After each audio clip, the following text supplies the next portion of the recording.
Friday అని చెప్పేసి morning 4:00కి లేచాననమాట. లేచి ఇంకా పైన ఇదంతా కడిగేసుకొని ఇలా ముగ్గైతే పెట్టేసుకున్నాను. సో, ఇదయిపోయింది. ఇదయిపోయినంక కిందికెళ్ళేసి వాకిలి అవి ఇవన్నీ గూడా కడిగేసుకున్నా అనమాట.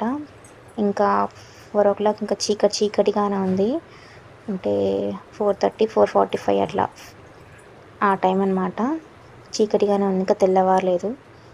సో, తర్వాత కిందికెళ్ళిపోయి మొత్తం క్లీన్ చేసుకొనొచ్చి మళ్ళీ పైకైతే వచ్చేసాను.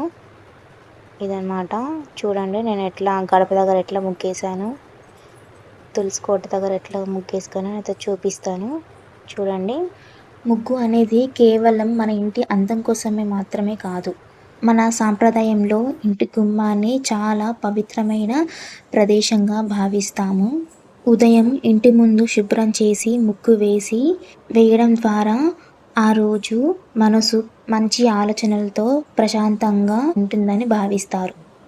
అది మన పెద్దలు పెట్టిన సాంప్రదాయం కూడా.